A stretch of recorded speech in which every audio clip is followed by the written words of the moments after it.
Benvenuti su Piemonte Enduro Off-Road. Preparati a volare con noi, perché oggi ti mostriamo il meglio delle nostre avventure viste dall'alto.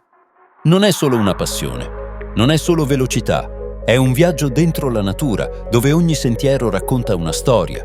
Racconta una storia fatta di passione e coraggio. Questa è l'essenza dell'enduro, vista da una prospettiva che toglie il fiato.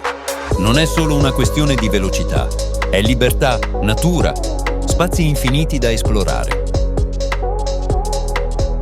Montagne maestose, sentieri nascosti, orizzonti che sembrano non finire mai.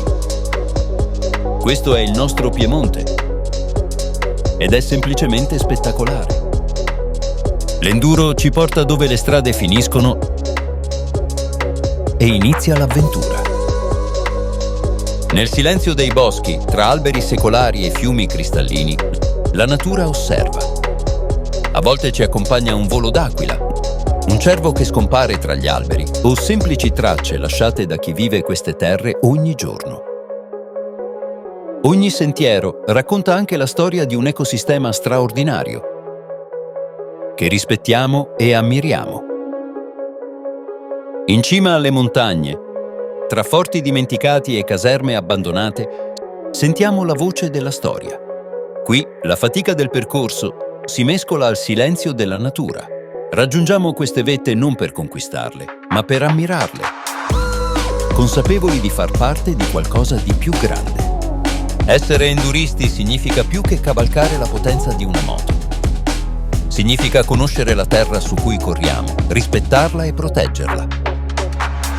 Ogni segno lasciato sulle ruote sparirà con il tempo, ma il rispetto resta, inciso nei nostri gesti.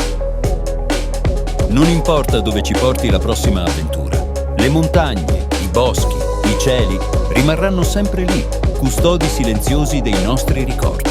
E noi continueremo a correre, a esplorare, a rispettare. Se anche tu vivi l'avventura con rispetto per la natura, unisciti a noi.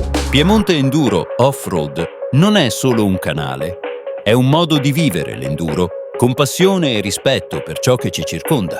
Iscriviti, lascia un like e condividi la passione per l'enduro che rispetta la terra, perché la vera libertà è correre in armonia con la natura. Iscriviti, metti un like e condividi il battito della tua passione per l'enduro, perché ogni sentiero che percorriamo ci ricorda una cosa: la vera avventura è quella che rispetta la natura.